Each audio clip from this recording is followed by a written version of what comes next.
friends, fans, and dairy products of all ages. This is Cheese of Ages here. Long overdue to make this video, as I promised.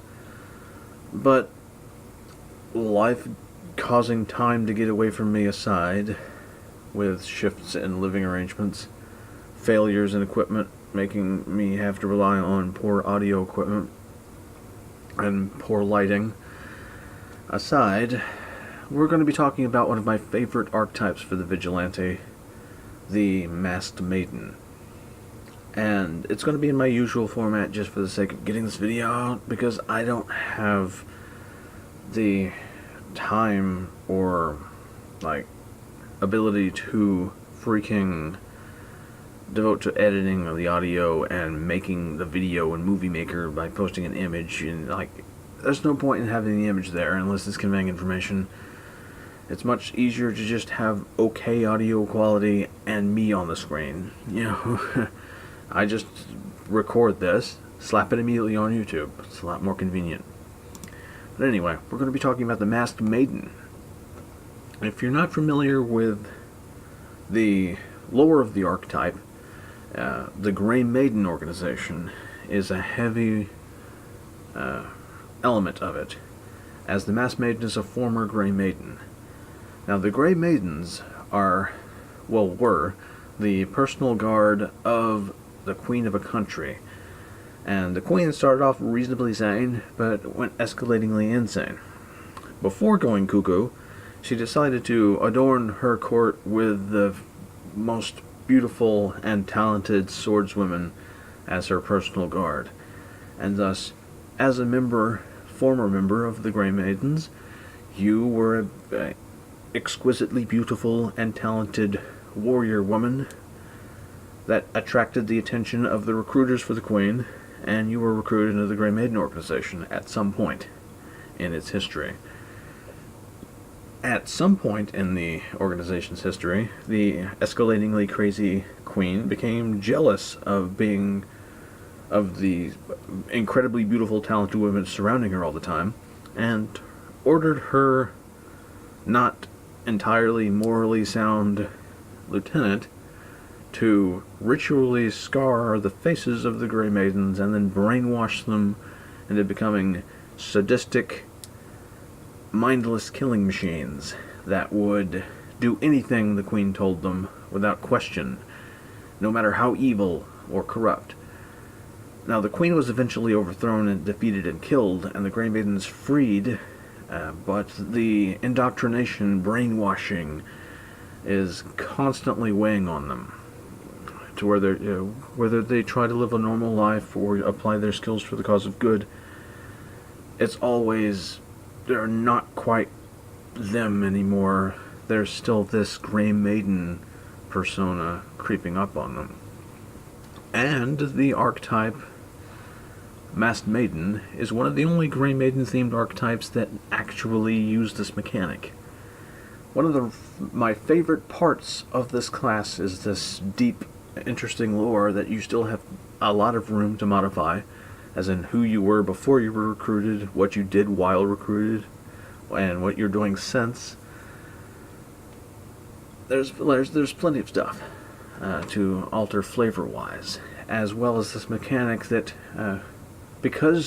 specifically because there's no reason to turn into your vigilante identity, because you have all of your vigilante stuff in social identity, it becomes this, your dual identity is the Grey Maiden indoctrination, so it's sort of like a mental disorder. Picture Jason Bourne, where he had his civilian self, but whenever he was in peril or needed to, hacha, he would become Jason Bourne. Only you still have Kung Fu when you're not Jason Bourne. You not have that Jason Bourne personality. Now, we'll go more into how this dual identity modification functions when we get to that in the list of things that the archetype does to the class. It's not far. It's just one small modification in. It's the second one.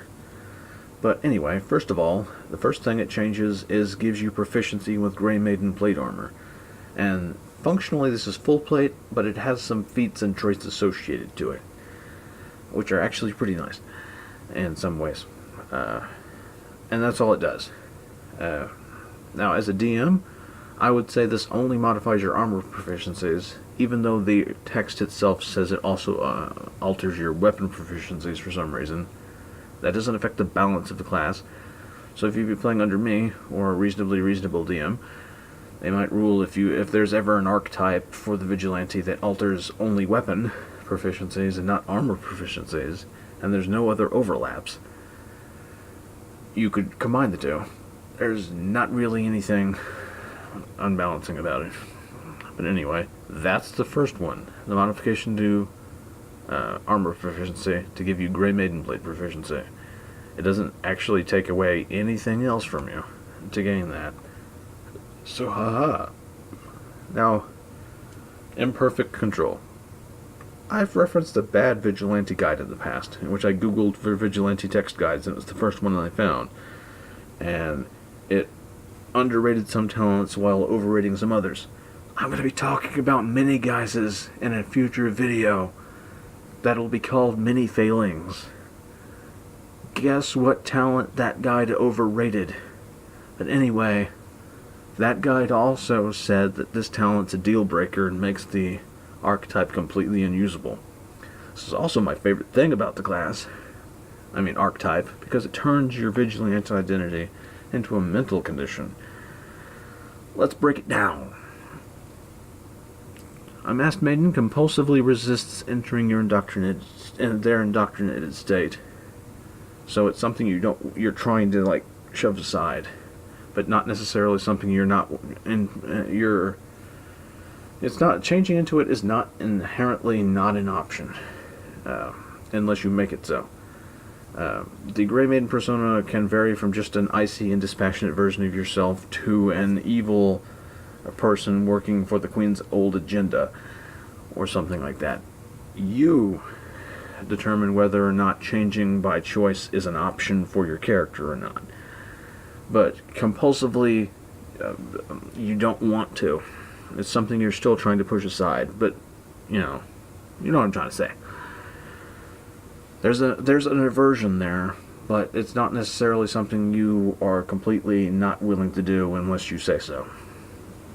But anyway, certain triggers such as violence can cause you to lapse into the Masked Maiden identity, the Vigilante identity. The Masked Maiden always starts the day in social identity, and to begin willingly changing to Vigilante identity, the Masked Maiden must succeed at a will save. We'll talk about the DC later because I want to make a point about this. If you fail, you become shaken for a minute and cannot try again during that time. While in social identity, when the Masked Maiden is exposed to mortal peril, such as when combat starts, she must succeed at a will save at the same DC or be compelled to enter her Vigilante identity as soon as she can get out of sight to do so. Remember that. Compelled to enter Vigilante identity as soon as you can get out of sight to do so. Remember that phrasing, and if you are familiar with Pathfinder, compare it in your head to other things that force you to do things immediately. So, the Masked Maiden cannot choose to fail the will saving throw. In addition, if the Masked Maiden hasn't entered the Vigilante identity for a week or longer, it must attempt the save at the start of each day, or be compelled to change into a Vigilante identity immediately, or as soon as you can slip out of sight to do so. Note that the text says immediately and as soon as you can as different things. And remember that the previous point, as soon as you can get out of sight to do so, on the when combat starts trigger. You can probably see what the other guide was saying that I'm refuting here. But let's break it down. The idea that, I'm not in my Vigilante identity, and combat breaks out. I'm paralyzed for a minute as I have to immediately go and change into my Vigilante identity and abandon the fight. let's talk about how stupid this is. The most immediate comment made about this phrasing inherently stated here, down below, with the nice aspect of, if you just try to live a normal civilian life, your indoctrination will compel you to, like, not be normal. That's a nice thing. And it actually creates this dynamic where if you're not an adventurer, you have a harder time fighting it. Because you're not, like, leveling up or getting stuff to help you make will saving throws. But the phrasing here is, as I attracted attention to, treats immediately and as soon as you can as separate things. And the combat trigger when you fail a saving throw is the thing that's not immediately of the two. Meaning you're not immediately forced to do it. It states clearly, hard-coded as written. You're doing it wrong, guide. It clearly states immediately is a different circumstance. It uses the same phrasing, as soon as you can, as a separate thing from immediately. The as soon as you can is the only one of these two situations from the civilian bit that is listed as on the combat trigger, meaning it's not immediately. So, no, as soon as combat breaks out, you're not immediately paralyzed until you can make the Vigilante transformation. You're compelled to get out of the situation so you can change as soon as it's practical. Immediately, your point is completely destroyed, because it's simply not fucking true.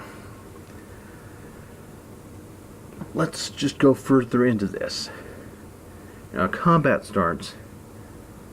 You're not immediately compelled to go out and break into the combat. Even if you are compelled to change, like, right then. Most combats you're going to be in your armor already. Is your DM going to rule that you have to get out of sight when you're already in costume? And you're not Bruce Wayne standing there, you're in the Batman outfit. Is the DM going to rule you have to exit the room to become Batman when you're sitting in the Batman costume? If so, get a better fucking DM. And Grey Maiden plate is what you're going to be wearing. That's your Vigilante costume. You get it for free, as we'll talk about later. In brief, and your part of that is a helmet that completely conceals your face. So, head to toe, you're in costume, your identity is concealed, you are out of sight. Only an asshole DM will rule that you have to leave the room. Because that's just fucking dumb. Why would you have to leave the room in that situation? So, let's see, what kind of combat situations break out? I kick in the door of a dungeon. I'm in the doorway. Enemies. I have to change. I'm in full plate. I'm in the doorway. Even if you're paralyzed for a minute, which aren't. You're not. You're still a freaking 20 freaking AC or higher as you progress. Obstacle that your allies can move through, but the enemies can't, and that provides cover for your allies. And if this is an issue, the party's not going to just, like, dive into the room. They're going to, like, be used to this, or fight around you. And you're there providing, like, you're effectively, like, cover, and the enemy's going to have a hard time hitting your high AC most of the time. You're not completely paralyzed and helpless and deprived of your bonuses to AC. You know, you're standing there with your full AC. So, Tanky McSlapnuts is in the doorway, being really fucking hard to hit for a minute. Still contributing to the fight by being a wall. I mean, you're still there as a wall, and you're not freaking swinging or anything, but, you know, it's not like you're completely not in the fight. So let's talk about another situation in which a combat will break out. But this is an accessory to the previous point, in which the party's not put into a terrible situation by your being forced to do a transformation. They're just down a guy that's still doing a little something, and they're simply just, if they fire arrows or projectile attacks through the doorway, like most adventuring parties would be doing anyway, you know, a lot of the time. And if you fail that saving throw, and you're at the doorway, close the door, bar the door. They're not in the room. If you're trying to be sneaky, it's an issue. But this only becomes an issue if you can't willingly choose to enter your vigilante identity because of roleplay reasons. If you're going to be in a situation in which suddenly being paralyzed, even though you're not, by the ability, even though the guy for some reason thinks you are, then freaking changing your vigilante identity to do that mission. Unless it's for roleplay reasons, you can't do it. It's like something that's just not an option. Okay, so that's an additional condition that has to be in the it has to be pre-changing. It has to be a fight in which you aren't pre-changed into your vigilante identity, or can't do that option. And it also has to be in a fight in which the party is at a drawback because they're a man down and they can't adjust to you. So, what are other situations in which you would not be in your vigilante identity? When you're ambushed in the middle of a town? Well, how many situations are you going to be ambushed in the center of the town and the entire party can't get away? And how many situations are you going to be ambushed in which the entire party can't get away, but you can? And which would cause you to abandon them? Not many. And if you're just standing there paralyzed, if it's in a town, like the town guards are going to come, you know, unless it's like you're not in the street and you're like in a room, in which case dungeon rules apply that were previously stated, and your party could just jump out a nearby window a lot of the time, or you would have been pre-changed if you're in certain buildings, unless that's not an option. So these niche cases just continue to compound. So generally speaking, it's never a problem, because if you can slip away, your party usually can, and you have to be in a situation in which you can't just leave for whatever reason, either that you can't leave or leaving would have a consequence, like they go get more guards or something. And you also have to be in a situation in which you are doing something that the ability doesn't force you to do. If you can't leave the encounter, you're going to fight your way out of the encounter, which you're fighting the encounter. If you can get out of the encounter, the party usually can, unless it's there's a roleplay reason you can't abandon the fight. So, like, okay, let's admit, and sometime in some like very niche cases, this will cause a problem. If you're in a situation in which you can't have transformed, or if roleplay-wise it's transforming is not an option. So in niche cases, it's a problem. Why is this a deal breaker? Let's go into further accounts of why it's not a deal breaker. Remember how I said I would bring up the will saving throw DC a little bit later? DC is 10 plus half your Vigilante level. Which means, okay, half your Vigilante level, that means it's 10 at level 1. Which means, with no modifiers, you succeed at a 10 or higher. So you fail at a 9 or lower. So effectively you have like a 45-ish% chance of succeeding at this with no modifiers whatsoever. Note that the bad guide suggested that you have a wisdom modifier of +2, just general flat on every type of vigilante. So if you have to roll a 9 to fail, I mean, if you're 10 or higher with no will saving throw bonus, is a success. So if you have this +2 the guide recommends, the guide that says this is the deal breaker, you succeed on 9s and 8s. So 7 or lower is a failure. But wait a minute. The Vigilante has a good will saving throw. So you succeed on 7 and 6 if you follow this guide. So you have a 75% chance of succeeding this. Wait a minute. One of the recommended items that are considered like the big, like I forget how many of them are, big 4, big 6, like one of the items that you're expected to get to be complete, to be at full build, is a saving throw cloak. And they're one of the cheapest of the set. Going from, like, it's only like 1,000 gold to get like a +1 to saving throws, and it's like a +2 saving throw cloak is a paltry thing to get.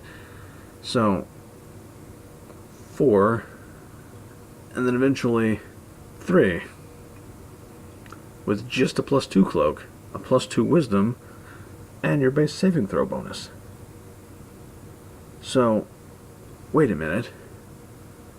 I only fail this if I roll 3 or lower once I get that saving throw cloak, and if I even if I don't have that cloak, and I have the good will saving throw, which I would have even if I would normally dump will on a vigilante by preference, because it's like not as useful.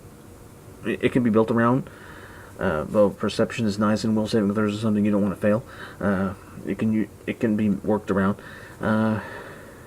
You would, even if you're somebody that dumps wisdom sometimes to have better stats elsewhere, you would not do that for this class, and you would have the higher wisdom because of this. So you're going to have the 2 at least.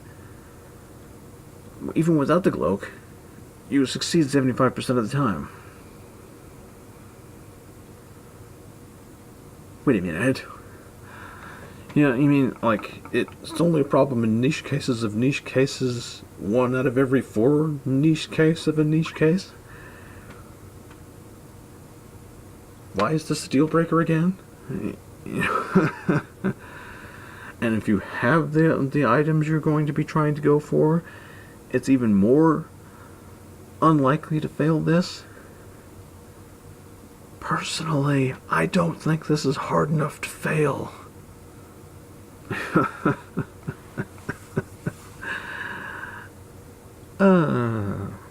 God, you stupid.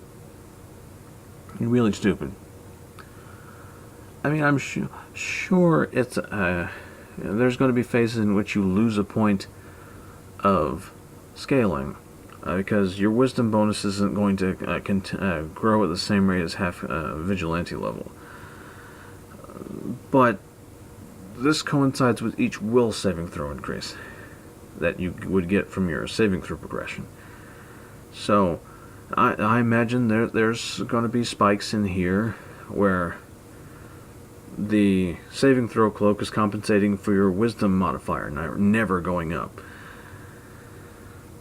But then I also didn't include the fact that another thing that is one of the big 4 items that you're expected to get to be full build, is an ability score boost in every ability score. So it's still going to go up at some point eventually. Even sooner for you, because you want to have a better wisdom for this at some point. Now in a low magic campaign, which you can't get cloaks or you can't get like ability score improving items, it's going to be nasty. And also it's like having some importance on wisdom that you get nothing else from aside from perception bonuses is a problem. But what are you making a deal breaker out of this for? In the average campaign, the DC stays the same. And the DC scaling stays the same, because you can usually get ability score increasing items reasonably fluidly, and saving throw bonuses, cloaks, way outpace the ability score increases and the DC increases, because those things are freaking popcorn cheap. And there's like personally as a DM, I allow characters to upgrade magic items by taking them a magic caster, so you don't have to find higher graded versions of it. You can just put more magic in it. But I imagine in some campaigns where those things are harder to find, this is a bigger issue. But consistently throughout all phases of the game, you're generally going to be looking at a 3 or 5 or lower to fail this. And it's only an issue in niche cases. This is not a deal breaker. This is not a deal breaker. But anyway, I've talked enough about this. Let's talk more about things that make this class good. The Grey Maiden plate proficiency, which is basically full plate proficiency, but a little better. So, and then this Imperfect Control, which adds a lot of flavor to your class, and can sometimes be an issue early on, but very rarely. And it presents something you need to roleplay around until you stomp it into dirt with the very easy to accumulate will save bonuses. What else does this Imperfect Control grant you? Well, you can don Grey Maiden plate in a minute without aid, and can do so as part of switching to your Vigilante identity. And this armor donning scales with talents to increase changing your identities. So like the quick change social talents and such. Which is nice. That's pretty good. And it would be worthwhile taking the quick change talents to help mitigate the niche cases upon niche cases that the unwilling transformation might be an issue. So hey, what else? While in her Vigilante identity, the Masked Maiden takes a -2 penalty on all charisma-based ability and skill checks except for Intimidate, and can't benefit from morale bonuses or bardic performances. The guide made a big deal about that too. There's plenty of bonuses that aren't morale bonuses, and the bardic performances, and to an extent morale bonuses, is only an issue if you're in a party with a bard. So, if you're playing this class in a subpar party configuration for it, you're going to be hampered by it. And it's kind of nasty to be in your Vigilante identity and not have a small penalty to charisma-based checks outside of Intimidate. But if you're Batman, you're mostly going to be using Intimidate anyway. And if you want to do a feint build, personally as a DM, I would rule that the charisma-based penalty, which is clearly towards social interaction, flavor-wise, shouldn't apply to a combat technique that has nothing to do with social interaction or social manipulation in any way. It's just like, haha, I'm feinting. You know, how's a combat technique impeded by your lack of social skills? even if you don't have that ruling, there's a 2-feat combination that's really potent in this thing that gives you your strength bonus to intimidate, and then the linchpin enables you to feint with intimidate. And those are actually worth taking because of the combo effect. And if you're wanting a little build recommendation, there's also a vigilante talent you can take, and I mean a social talent you can take later that makes it where you can take 10 on intimidate checks, which makes it where they automatically succeed. Against anything remotely that you should be fighting in your CR range. And also, if you don't want to spend a talent on that, it's a trait option. That if you're an Ifrit, or you take the adopted trait to get fiery gaze or glare, which intimidate is to take 10 even in combat. So, huzzah! You could be really fucking great at intimidating. Booyah. So yeah, that's pretty good. A flavorful thing that is rarely an issue, but you might want to get quick change talents for, just in case. But you will almost never fail it, even when it comes up, for the ability to quickly put on full plate. Which is also rarely ever a bonus, and a charisma penalty that won't come up because you can just be in your social identity while wearing the costume, and typically, that only is not true if you've been forced to slip into your vigilante identity. Because you can't switch back to your social identity unless you changed to vigilante unwillingly. So hey, that's But I do like the fact that if you take those quick change talents, it's like, hey, I'm in full plate. No, I'm not. Oh, I need to be in full plate. I'm in full plate. Anyway, next up is where stuff gets better. As far as really nice stuff that you can get. You're forced into the Avenger specialization, which isn't as bad as it used to be. Which was never bad. It's just previously the Stalker had all the fun stuff, but they've added some stuff since, like a better form of cleave and other things. And plus that means you are basically a fighter in that you can use vigilante talents to get as many combat feats as you want. At pretty much the same pace as a fighter gets them. A little slower at first. But anyway, in addition, for forcing this Avenger specialization, you get a suit of Grey Maiden plate armor at no cost. Now let's list off these benefits.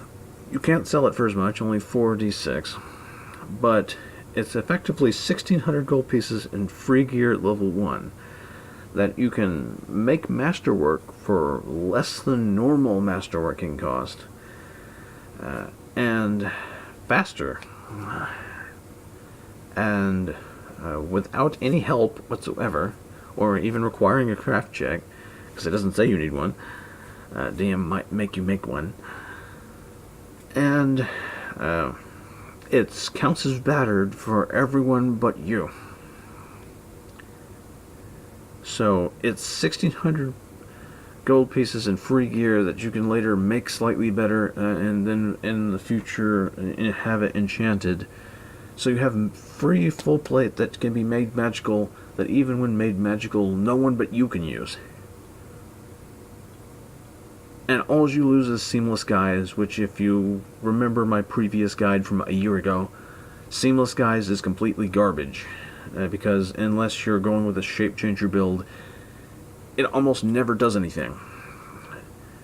Unless you go shape changer build, or you take the sorry, Freudian slip, that was totally not on purpose.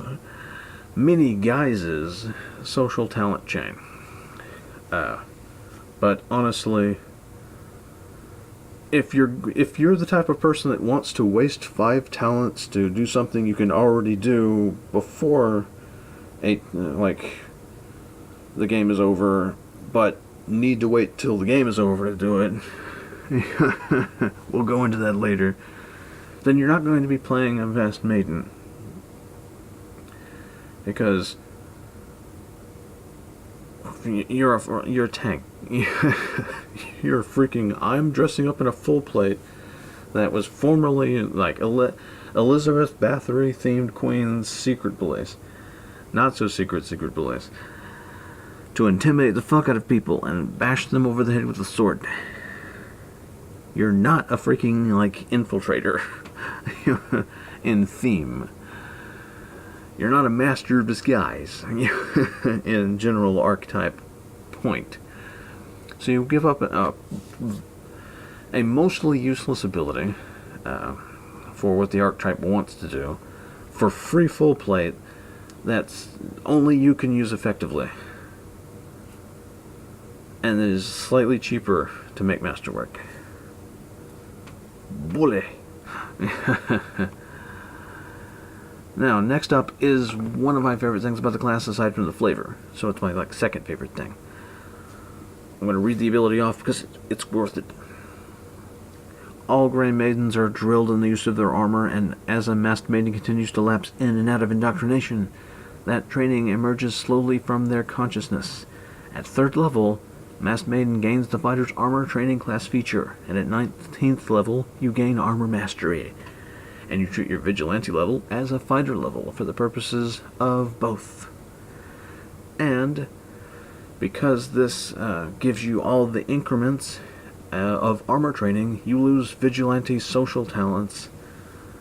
That's confusing. You lose social talents from your class at the same increments, 3rd, 7th, 11th, 15th, and 19th, which leaves you with enough social talents to get by, and only impedes you at around the 11th level one, because that delays you taking the second quick change ability. And while they've added a lot of decent social talents since, you're effectively getting combat capabilities for social slots. Now, let's go into why this is great. Armor training, you have the armor training class feature, which meaning all of the stuff that's supported by armor training, that supports armor training, you can do.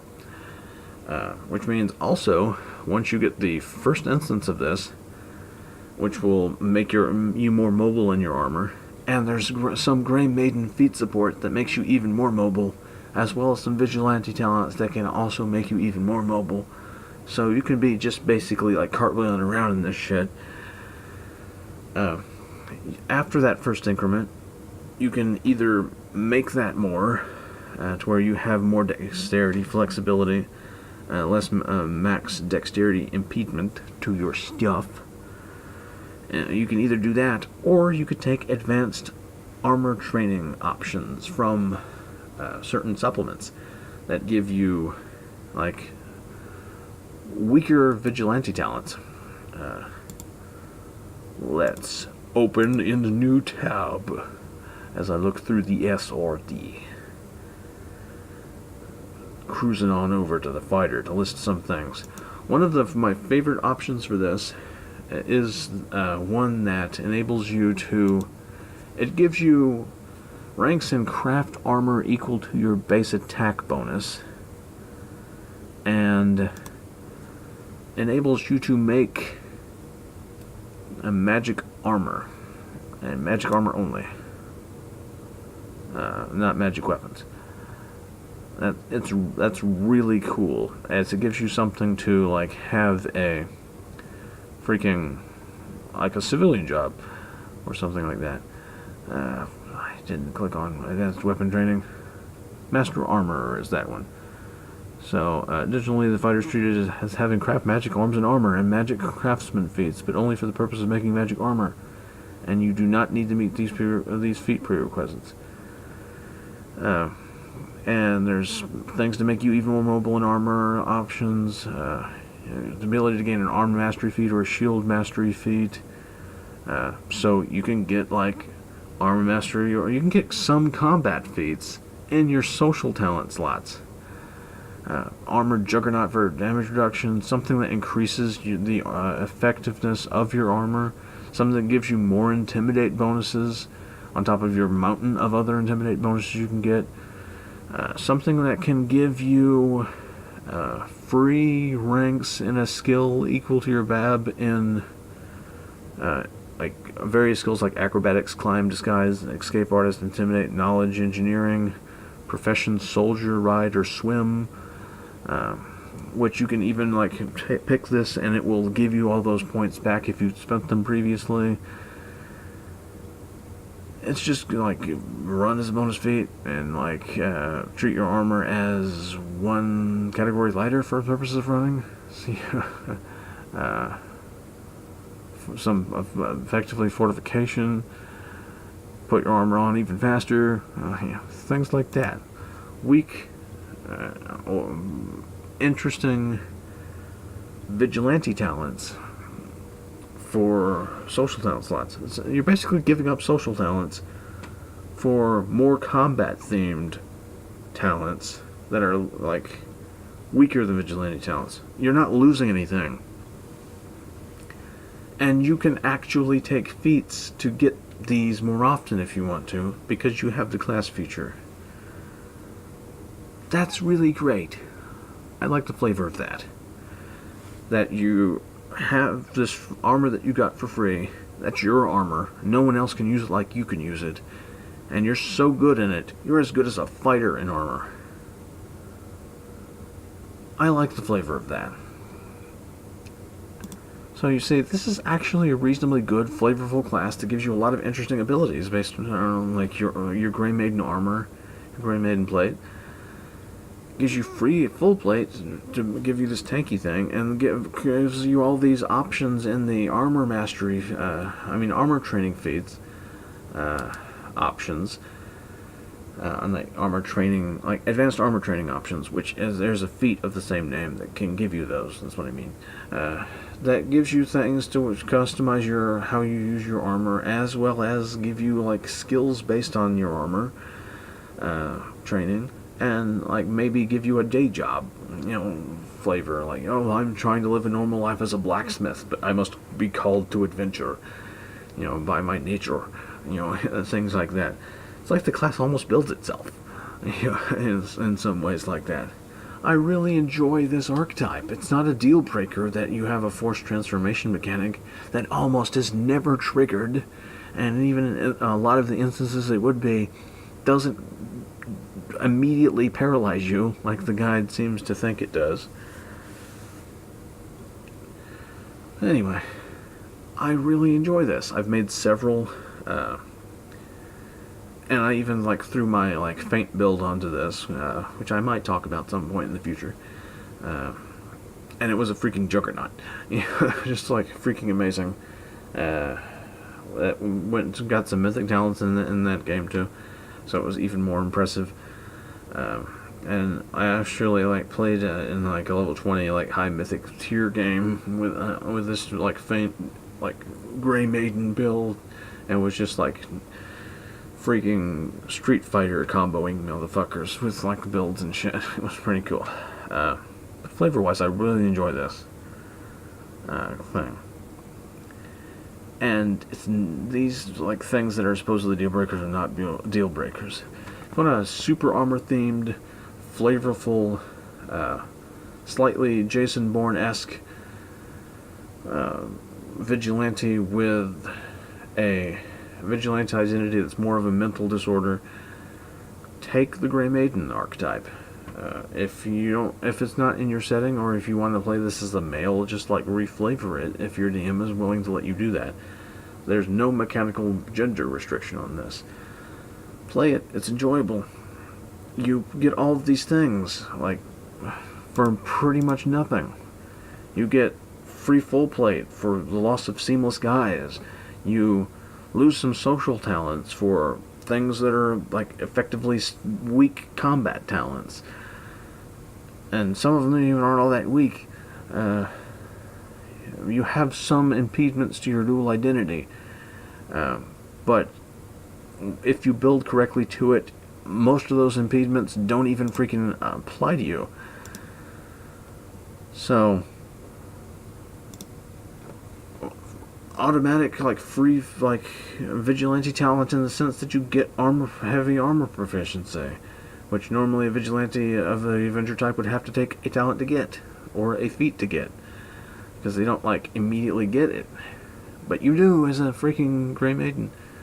It's super great if you want to be like a knight. Freaking troubled, like, brainwashed knight. Tanky motherfucker. It's nice stuff. Play it at some point if it appeals to you, based on what I've rambled at you over the course of this hour. Now, if you want to talk about long discussions, we're going to talk about mini guises in one of the next couple of videos to come out. Look forward to that long-ass freaking rant eventually. Another video that's going to be coming out relatively soon-ish, I'm going to look at the Imperial Agent archetype for the Vigilante, as I also like the flavor of that, but I also want to do a video talking about how archetypes can seem good at face value, but aren't actually all that cracked up to be. Spoilers, the Imperial Agent is kind of shitty, but can be made good, and it's not a super great example of a shitty thing that seems good at face value. I mean, it's not as a good example of that as the Elemental Annihilator for the Kineticist is. It's just, well, you'll see. For the time being, it's good to be back, but this will be Cheese of Ages signing off.